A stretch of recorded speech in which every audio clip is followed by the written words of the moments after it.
I'ma bounce back like a ricochet.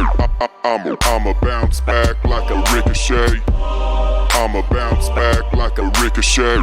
I'ma bounce back like a ricochet. What's up, everyone? This is the Moose Vu Sesh. I'm the Black Moose. And I'm Vu. Welcome to... No, I just messed that one. It's like one take to two takes. We're giving people raw stuff, raw light. This is not rehearsed whatsoever. But nonetheless, we're giving hope at a different dose. We have a great guest, a good friend of ours. You've known him for some years. I've known him for a bit over a decade. He's former gang member, former hitman, now model citizen, pastor of a local church in Sydney. Johnny Nguyen, how are you? Very good. Appreciate the invitation, guys. Hey, it's a great setup you got here. Yeah, man. You know, this is raw. This is raw. Yeah. We try to do our best around here. Yeah, so I started... I do need to do a bit more work. We started, a friend of mine, we painted all the walls, added these with the zero budget. So yeah, grateful, blessed, and we're gonna make this like home. We're still on a zero budget. That's right. Everything's God-given. That's right. If anyone wants to donate, feel free to hit us up. That's it. Anyway, Pastor Johnny, I've known you for a number of years now, and one of the most, I think, the things that I appreciate about you, is whenever, because we worked with each other, we worked with each other for a few years, you actually got me a job then. I worked under his supervision because he was the warehouse manager. But, something that always stuck with me is when you said, Vu, God's done a miracle in your life. Don't ever forget that. And, as a funny thing, just the other day, I was putting my tithe, and you said to me, and it just came back to me, how much God has done in my life, and how can you put a figure on it? Because I remember there was one time when we were at work, and we had a truck driver come in. And I think you two were having an argument. And, you recall that? Yeah, I recall that very well.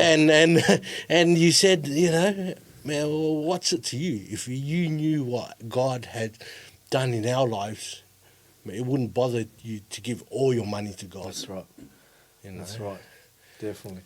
Yeah, man. So it's a miracle, man, and how easy it is for us as humans to forget when things go well in our life and things happen in our life. We move on, we complain, about our surroundings, about what we have. Speaking of surroundings, I've got to get rid of this.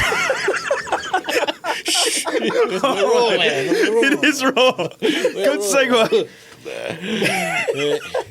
Yeah, as you were saying. Yeah, and it's so easy to forget, but it's a fresh reminder daily for us, to look at our lives and where we've come from and where we are today, and just be grateful for what we got. It really proves that saying, real people, real problems, real God. Yeah, that's right, man. Definitely.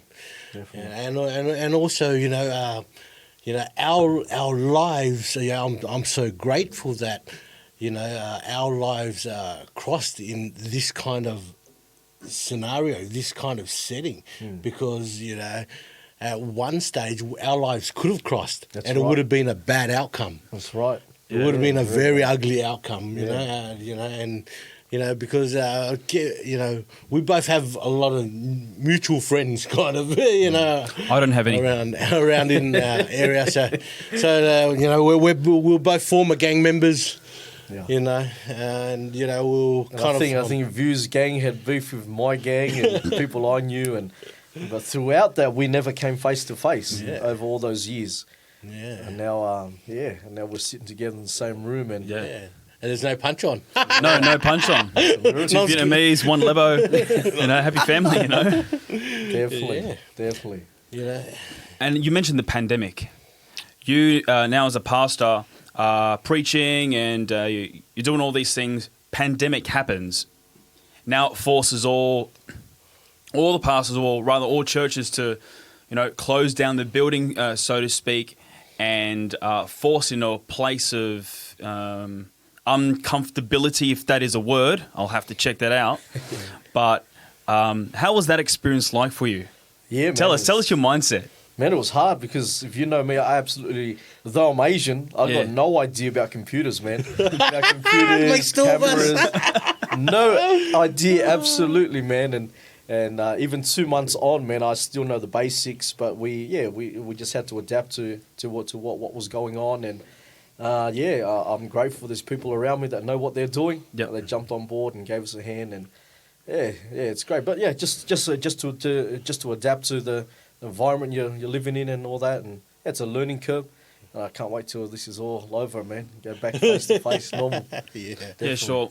And the definitely your calling, your endeavor to get your message out, to get all your sermons, all your messages out, would tend to drive you to do what it will take to get the message out. Yeah, definitely. Yeah, 100%. But what's made me realize too, during this pandemic, that it's a lot more goes on to helping people out than just what happens in the building. Mm-hmm. And now we're forced to work outside the building. Yep. So now it's phone calls, now it's visiting people, now it's a lot more on the ground stuff. Now you're a full-on social worker. Yeah, that's it, man. You're everything. Yeah. You're the guy that delivers their grocery to the guy that takes it to the doctor. Yeah. But being geared that way to be forced into an uncomfortable position, do you think when you were out in the world and you had some street smarts, did it help you? Did it help you like during this pandemic? Yeah. So obviously, I believe things you learn in the past and in your life and who you are, it plays a big part to that. But now it's in a different setting. Yeah, because I'm asking about the hustle. Yeah. You're a hustler. Years ago you were a hustler, and now this all happens. Has it forced you to hustle again? Yeah, definitely. Yeah, definitely. Yeah, it's forced to hustle and to do things that I would do back then to get things happening, but now it's within the law. It's legit. No, it's legit. Yeah, definitely, 100%. Going back on hustling, what did... I so want to know. So just take us back, because me personally, I do want to know what drove you to be affiliated with the gang. We've seen all. I've heard other stories. I've heard other things. Or what made me want to? I think I heard one guy say, "Oh, when I first heard of a gang, I think I want to be in one." But what was your what was your experience? What drove you? Were there certain friends? Tell us. Yeah, man, it was a whole heap of stuff. Hey, and just to keep it brief with you, I grew up. My Vietnamese parents, refugees, had no money, broke as a joke, man. Driving early 90s Camry model, bumper bar falling off the front, hanging off there, the duct tape cable tied together. Embarrassing, man. Yeah. Fibre home, cockroaches infested. I wanted to do something with my life. Yeah. I hated being in poverty, povo. And people laughed at, mock at you. So my parents were broke as, didn't have much money. But two of my uncles were gang members, and I seen them come over regularly to our house, and they pull out money. They'll give me $50, $100 here as a young kid. Okay. Man, and some family influence. Okay. Yeah, definitely. I'm friends with his uncles. Okay. And comes New Year's time, they got the leases, like the New Year's money in a red envelope, and they'll give it, and there's $100 in it. Must have been a big envelope. Wow. Yeah, man, you're cheering, man. You go buy the latest pair of Air Jordans if you want, And so I saw that lifestyle, and it attracted me, man. It attracted me. My father wasn't there. My parents divorced when I was 16. And my uncles, they demonstrated to me that I could have a better way, a better life. But the wrong way. Yeah, but the wrong way. Yeah. And that was attractive, man. Let's be honest. That was appealing. The girls, the money, the cars, that was appealing to a 15-year-old. 100%. We all have a conscience. And do you believe that you would have, you came to a value of decision, like whether I would just deliberately do this wrong? Were you confronted with just the consequences even before you stepped into that path? Yeah, so at 15, 16, the furthest I could think ahead was probably the next day.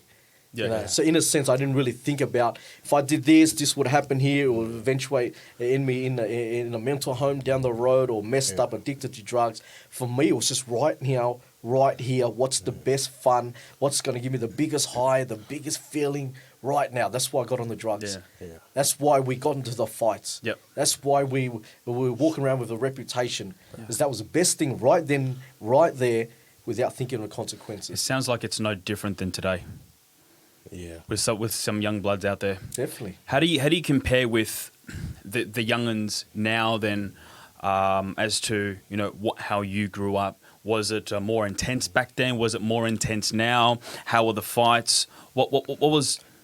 Yeah. What are the differences? I'm sure Vu would be able to help me out with this, but Yeah. just what I think, and then Vu can let his opinion. I think back then, even though there was a gang life, even though there was crime, there was still respect. There was still kind of respect and honor. There was still that sort of ranking in those terms. Now it's every man for themselves, every dog for themselves, so to speak. There's no more of this guy has built a reputation for 10 years. There's respect there. Back then, it was very much driven that way. And maybe because I'm from a Vietnamese culture, there's a lot of honor, respect your elders, and pay your dues, your respect.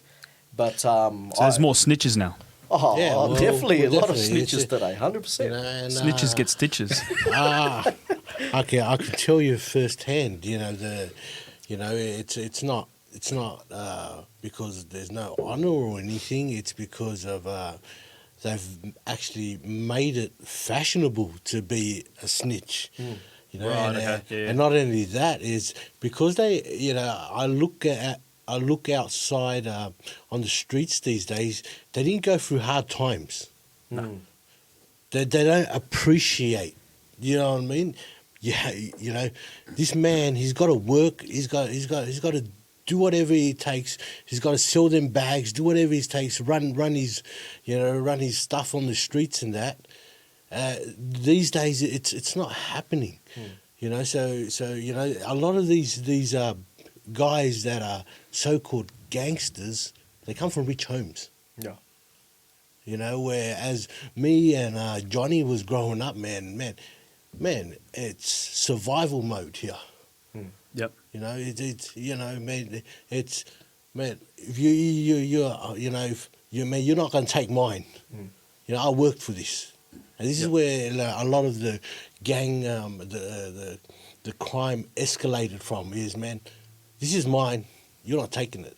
Yeah. But nowadays it's like, if I can't take it, I'll call the cops on you. Yeah. I'll get rid of you that way. Yeah. Well, let's think about it. Let's think about that thought as you're saying that, Vu. I'm just thinking about even out of the gangs, even men in general today, in which we're living now.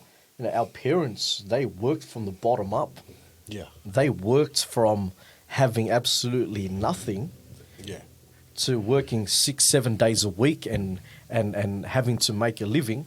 Yep. And now today, man, if we lose our job, there's Centrelink there, look after us, and they pay good money, Centrelink. Yeah. They pay good enough money for guys to stay home, and we have to consider that generation.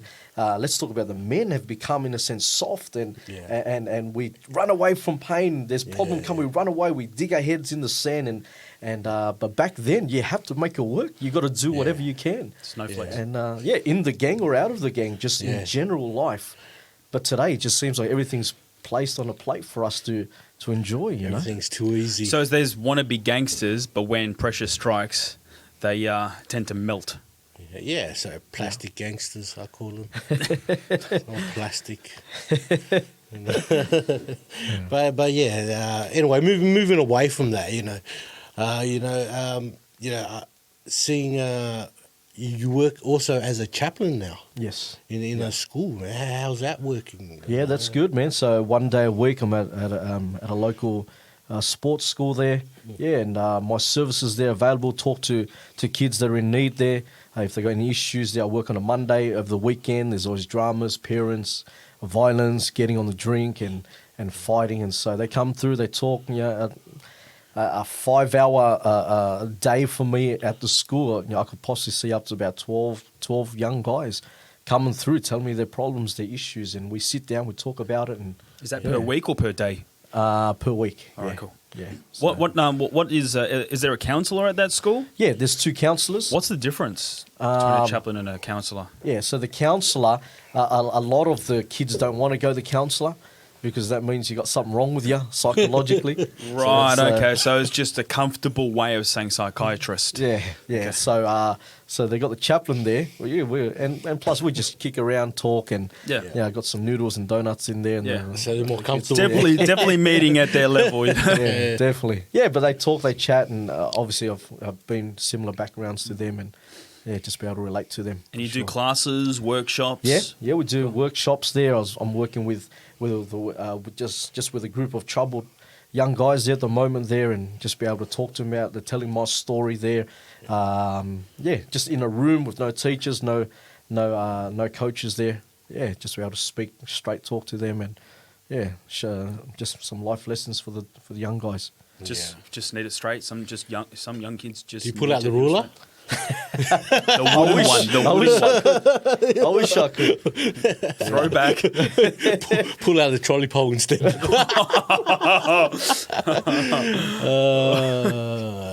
So every time you're in there, you encounter a lot of problems, which gives you a good overview on their life. And yeah, definitely. The most common problem that I see is single parent homes, fathers not being around.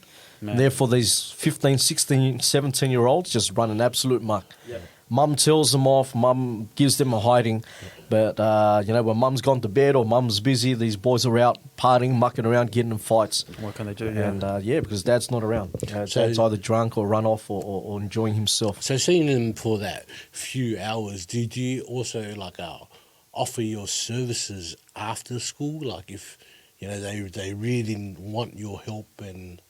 Yeah, there's a fine line there, obviously working within the school, but there's programs set in play there where we can help them if they need help outside school. Yeah, for sure, 100%. That is if they want help, and I'm certain there's a fine line. And correct me if I'm wrong. You do all you can to mentor them. Yeah, obviously their decision to. Want help. Have you come across, in the Bible, Jesus heals those 10 lepers. One of the lepers comes back to say thank you. Yeah. Have you ever had one of those moments as a chaplain? Yeah, whether they come back and say thank you, or they just run off. Maybe either way. Come back with his brothers. Yeah, definitely. And as a chaplain, as a pastor, just as a Christian in general, there are going to be people that appreciate you and they're not. There's going to be those two crowds. Mm-hmm. But the reason why I'm doing this goes beyond just the recognition. For sure. Absolutely. And it absolutely helps when they recognize it, and it's wonderful when they come back and bring you a gift or even say thank you, definitely. But that's not the sole purpose of why we function that way. Yeah, absolutely. Yeah, but it definitely helps when they bring, 6-pack of nuggets and chips to say thank you or something. Awesome. Man's hungry is hungry. So how long have you been a Christian for? I've been a Christian now. This June will be 11 years. Wow. Yeah. So the reason why I asked that is, I've heard your as you go share your testimony, share your story, and I've always wanted to ask, you speak about your brother committing suicide, and I want to know how long were you a Christian, or were you even a Christian before that happened? Yeah, so I was a Christian for a year when my brother took his life. Okay. Yeah. So how did you react to it? As in, did you have resentment for God? Did you, what was going through your head at that time? Because being in the faith only a year, you're still a bit shaky. And also know in your story that you mentioned that he was a great influence in your life, just trying to encourage you and lift you up in times of despair. Yeah, definitely. So he was opposite to me. I was a drug dealer. He wasn't. I was on the drugs. He wasn't. He was a worker, carpenter by trade. Yeah. Great influence on my life. Tried to get me out of the gang life many times. Yeah. But every time, man, I'm like, no, bro. Why work and make $800 when you can make that, in half a day? Yeah. And so when I became a Christian, a 1 year Christian, and I remember the day, it was a Friday afternoon, about 2:30 p.m. I get a phone call from my sister. Yeah. I just came back from New Zealand, right? Sharing my story like I'm doing now. Yeah. I get back, I have a sleep, 2:30 p.m. get a phone call that Friday, the May 20th, and she tells me that Stephen's killed himself. He's hung himself. And it was like my world was turned upside down. If someone's ever lost a family to suicide or even just death, you know what I mean. Yeah. Turned upside down, literally like someone has just come and just smacked me in my stomach. I'm just punching over, can't even breathe, can't even think. It's like my mind was going out of control. Yeah. And man, I was hurt, man. I was broken. But I remember falling down to my knees, and just reality is I couldn't turn back. The reality is I couldn't go back to my old friends for help. I knew the truth. I knew that God was real. And it was just a moment there when I just cried out to God. I remember being in my bedroom on my knees when I just heard this news and just breaking down, weeping and just not sure what to do, my head in the ground. But I just remember saying, God, you got to help me. Yeah. God, you got to help me. Because basically when I became a Christian, I left my past, I left everything behind. Yeah. I left my support, I left my friends, I left my family, I left those that I was in the gangs for years with. Yeah. And so in a sense, I was starting a new life. Yeah.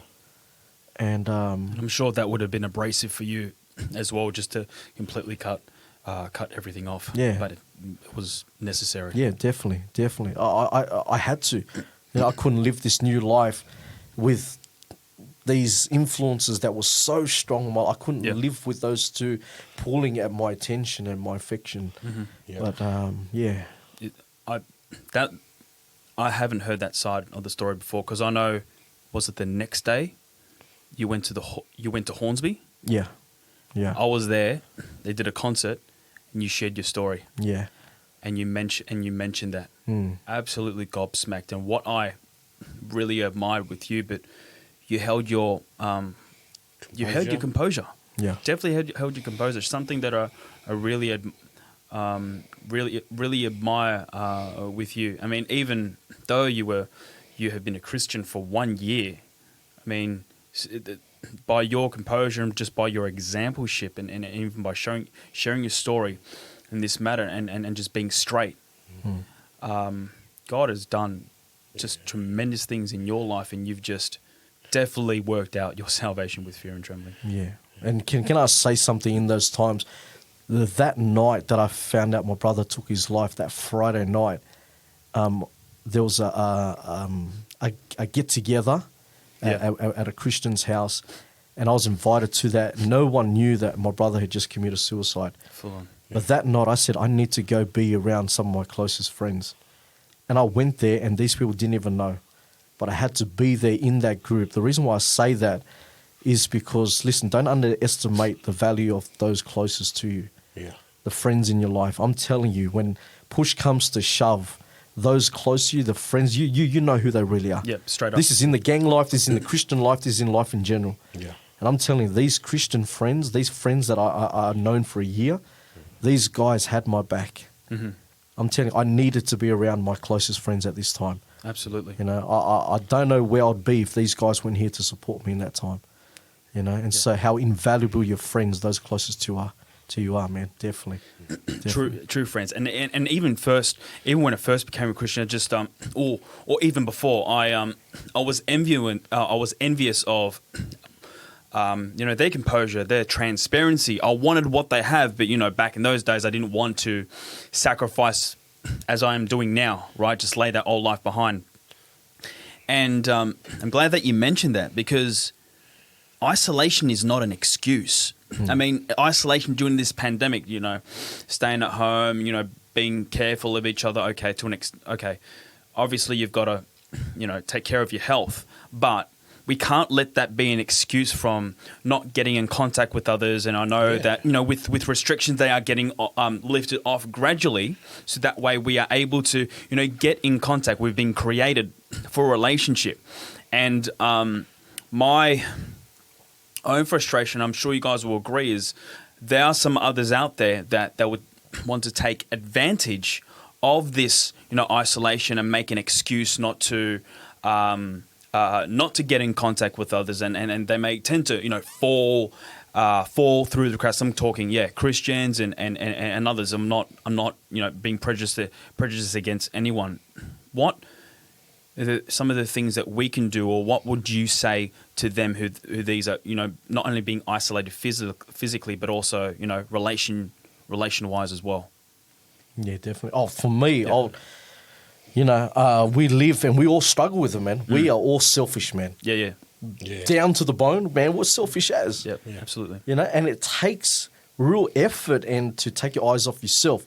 But you notice people that are unselfish. You notice, and man, this guy cares about people. Mm-hmm. And so what I would say to people is just take your eyes off yourself for a moment and consider those around you, those that might be doing it tough in restriction time. Those that don't have family to visit them. Those that don't even have a church family to come visit them. Yeah. Those that aren't Christians that don't have that support there. Go visit them. Call them up on the phone. Go over to their house. Drop off some food for them. Say hello. Be in that contact. Be that friend. And take our eyes off ourselves. And that's core Christianity right there. Yeah. Taking eyes off yourself and fixing it on others, Yeah, that's my advice, definitely. Yeah, for people in this time. Yeah, so, man, I think, people don't, people always underestimate a simple call or a simple text. It could make, the world of difference right there and then, I've got friends that are, locked up for a long time. So some of them never coming home.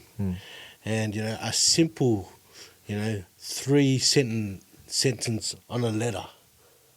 Man, you see the joy, because I tell you one thing, man, it maybe even with this, pandemic going around, man, I was isolated, and I remember when someone, that cared for me, someone that, showed some love to me just by putting pen to paper. And what I learnt from being inside prison, I also do, I do the same thing when I'm outside. I take the time. I'll give people a call. I'll make that effort just to send them a text. See how they are. See how they are, man. Go past, you drop off, a couple of bags of cookie or something, and just showing people that, there's hope out there. Yeah, definitely. Definitely. There's a lot of hope. Yeah, that's right. There's a lot of hope to go around, and we can't make it an excuse, really, on both ends, to call for help or to call to help. Yeah, for sure, definitely, man. You'd know what it means to be isolated then. Man, I've been isolated for very, very long time. Yeah. And I know exactly how it feels. So you've known me for a number of years now, and my personality is to always to always see if people's okay. Yeah, definitely. I'm always seeing if people, do they need anything, or man, just take them out, just shout them a lunch or something, man. Because sometimes, man, when you look at someone you know, just by the outside of their surface, you know, just by surface appearance, you know, you don't know what's going through in between their ears. You know, and you know, it might look Well, if there's like anything going on in between the ears. yeah, you know, but you know, they could be going through something, but they're not showing it. And sometimes, you just gotta, share that love, man. Show them the love. That's and, it. Yeah, talk about share the love. I remember Moose over here when I first became a Christian 10 years ago. What stood out for me for his life, because there was a period there, man, we were close, man. Yeah, we were close. We were tight for about a year. Yeah. We're talking about 10 years ago. Yeah, man. But I remember even telling him back then, I said, you know what, Moose, I don't think I've ever heard you any smack come out of your mouth about anybody else. Well, what I mean by that is I've never heard you slander or talk trash about nobody else, and that was true. And I still think it's true today. Go up and down. Because obviously I do banter, but because we're living in a world, and you're talking about friends and relationships and characteristics, but that's definitely a trait that's missing from today. Is thinking well of people and not talking smack about them, because it's easy to gossip, it's easy to say a few things about behind people's back, but to be straight up. That's right. That's right. There's obviously a difference between, doing that slander, doing that gossip and stuff, and, approaching someone to, encourage and help, and obviously identifying and trying to meet that need. And if God can see potential in a libero like me, surely I'm able to speak life and, see potential in others, no matter what the flaw, because I'm a flawed person as well as everyone else. Yeah, definitely. Yeah. This goes the same to you as well, Johnny. Knowing you throughout the years, you've like I said at the start, you've always encouraged me. You've always said, man, hey Vu, remember, God's done a miracle in your life. And Vu's seen me 5 days a week for about 3 years. Yeah, so. every day, Yeah. But yeah, and it's such a, man, it's such a joy and such a privilege to have a friend like you that, always will say, let you know when you're right or you're wrong, or and always encouraging. Yeah, definitely. Yeah, that's right. Instead of just, sliding in some comments, what can you do to help? Yeah. What can you do to attribute to something to make it even better? Yeah. Exactly right. And that's I suppose that can also I suppose that can also attribute to, the 80-20 rule. Sometimes and now in with church and our live stream, we feel like it's more than that, the 90-10 rule, so to speak. But we all need help. We all need improvement, and we all make mistakes, and we need to, we need to get better at this stuff. Yeah. We're not gossip. We're brothers and sisters. Yeah. No. Yeah, And definitely. yes, not just that. It's just, man. I think like you were saying, Johnny. You need to be around people that like you said, when things hit the fan. When that tragedy happened with your brother, you knew you needed to be around certain people. Definitely, 100%. And because man, I'll tell you the truth, man. It could have gone the other way. Yeah. He could have went out, grabbed a pipe, and went and smoked it. True. Yeah. He could have just went AWOL and just flipped it. But Yeah. man, he didn't. That's a miracle right there of God. Yeah, 100%. Done something in his life, saying, "Look, no, man. God's made himself so real to me, man. I don't need this. Yeah, that's I don't right. need this, man. I don't need this. I'm going over here where, where I'm going to get love. I'm not going over this side, back on the dark side. I just came from there. Yeah. Yeah, And that's where people's stories are so powerful. You guys will know, working with many youth that come through your churches and through your ministry. That's why a story or a testimony or someone that stands firm for what they believe and not waver from that, it's a powerful thing. Yeah. And something that a friend of mine told me 10 years ago when I first became a Christian, they said, you don't know the true effect of the influence you have on people's lives. And And that's the reality. We go through life and many people connected to our life, but we don't truly know the effect we have on their life until something goes wrong. You know, what I mean is that there's people looking at your guys' lives right now. You know, thinking, man, this Moose Vu Sesh, man, it's helping me out, man, more than I think. Well, what are the young guys say? Eshe. Eshe, lad. You know, so you know, that's exactly the reason why we decided to do this. Yeah. You know, and you know, and keep it raw, keep it unedited. Yeah. You know, so what they see us talking about is what they're gonna get. Yeah. You know, and you know, we're able to talk about these things Because there's a notion that Christians are weird. Yeah. Yeah, Yeah. that's a portrait that the world paints about Christians, is that they're weird. There's something wrong with them. I don't want to be like them. Mate, I'm going to tell you something. I'll tell you what's weird. What's weird? A guy spent 2 decades in prison. Tell me that's not weird. That's crazy. Tell me that's not weird. Tell me that's not weird. That's weird. Yeah, Being a Christian isn't weird, man. yeah, that's Being right. a Christian is the best thing that's ever happened to me. That's right. You That's know? right. And I always joke around, you know, and it's, you know, I'm not having to dig at other religions or anything, but I'll tell you something, man. My mother prayed to Buddha for 35 years that I would change. Yeah. Man, I prayed to Jesus Christ for 35 seconds, man. My world got turned upside down. That's right. Boom. Just like that, man. Amen. Just like that. That's it, man. You know. That's what we're talking about. Real stories, Yeah, that's right. live right now. People seeing it right now. Yeah. Couldn't think of it any other way other than to live for God. Yeah. Repent, put my trust in Jesus. That's You know, I right, wouldn't. man.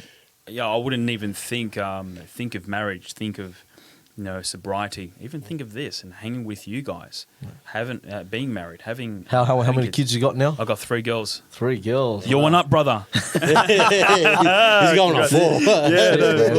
That's it. Yeah, my wife and I are contemplating, but that's how we go. He's trying to get a boy. So game. But yeah, man, like I was saying, it is the best thing in the world being a Christian, and just having the joy of helping other people, man.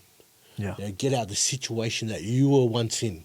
You know, being able to just minister to them and man, just talk, real talk to them. Yeah. And more so, you have truth. Yeah. And that's a crazy thing. I mean, as far as putting all the sales stuff aside, we're providing and giving this great gift and presenting it, and presenting it how we ought and on how we should. Yeah. Truth. Yeah. People want truth. People need truth and some people are not going to like it, but it is what it is. Yeah. We have the truth that Jesus is God. Yeah. That's right. Repent and put your trust in Him. Yeah, where we should be an essential service. Government should be paying. This is essential service, isn't it? This is an essential service. Yeah. So subscribe, donate, send it through, donate, send support. That's right. We need as much help as we can get. I need help. Johnny needs help. He's got a 4 kid on the way. So send the support through. Attach my name onto that. Yeah, but truth, man, 100% truth. That's what set us free. Everyone wants to know the truth. Yeah, That's why they're searching. Yeah. That's why there's people coming online now having a look to see what we got to present. Yeah. Yeah, they want truth. They want to know what is the real deal, what is true. Yeah. There's a lot of fakes around. Yeah. There's a lot of, Yeah. A lot of things man. And we just want to present it in a way that is, relatable. Yeah. Relatable because, again, we're real people. I like to think I'm real. So, I like to think you're real too. Sometimes. But yeah. Also, I want to ask you, being, so different from, the contrast that you used to live, which would, we know this, we know the answer, but which is more rewarding? Yeah, and so... It's because it's not about the cars, the girls, and the money. No. Yeah. Yeah, and So tell the people out there, what's more rewarding, man? This is living for Jesus is the most rewarding life that anyone could ever live. You still got problems? Yes, I still got a lot of problems. I still go through issues? Yes. I still have bills to pay? Yes. My car still breaks down? Yes. I got one car broken down the moment. We're not talking about problems are going to go away. But Jesus Christ is so real in your life that no matter the problems you face, you can face it. And there's hope because you have the truth. And you know what? Let me talk straight. If an ex-gang member from my past come and put a gun to my head and tell me, denounce Jesus Christ or we'll blow your brains, I'll say, listen, man, if you pull this trigger right now, I'm going straight to heaven. I know where I'm going. And I'm not afraid of that. Yeah. Now, before, man, I was scared to die. Real gangster. Yeah. Scared to die. Yeah.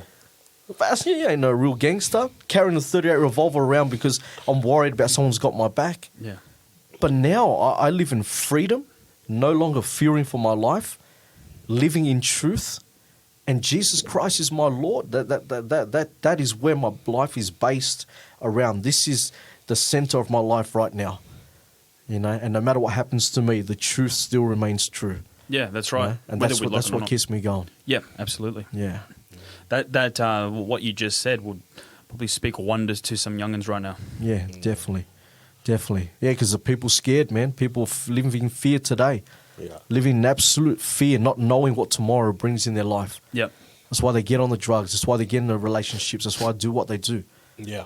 Yeah. But as Christians, we have this rock steady hope in Jesus. Yeah. That throughout all of that, we can keep pressing forward because there's a destination. That's right. We're going somewhere, you know? That's right. Definitely. That's right. Johnny, Pastor Johnny, thank you so much for coming in and Having a sesh. Having a sesh. Having a session with Moose Vu, man, it's an absolute privilege. Drop that in the comments below if you want to meet. Yeah. Nah, this is great what you guys are doing. Definitely. Yeah, appreciate it. Make sure to like, share, and subscribe. We are on YouTube, we're on IG, and all those socials, and also your favorite podcast app. This is the Moose Vu Sesh signing out. Just one more thing. Is there anything you would Not like signing to out. say? Oh yeah, sorry to cut you off. I do apologise. Is there anything you would This is like to raw, right? say, to everyone viewing, everyone listening out there, man? Yeah, is there anything you'd like to say to them, man? Yep. Yeah. You know, if without sounding cliche or too Christian, so to speak, man, I think we've said it all before. There's only one truth. There's only one way. There's only one life. And that's found in Jesus Christ. And I was searching for many, many years of my life until somebody told me the truth. And it came a moment in my life when I had to make a decision. Do I believe that or not? Mm. When I put my faith and trust in Jesus, everything changed. My heart, my mind, my life, everything changed in the moment of time. Yep. The glory of God. So if you're listening to this, respond. Give your life to Jesus. Hallelujah. And let us know. Let us know. Yeah. That's it. We're signing out now. Signing out the Moose Vu Sesh. We'll see you guys on the next episode. I'ma bounce back like a ricochet. I'ma bounce back like a ricochet. I'ma bounce back like a ricochet. I'ma bounce back like a ricochet.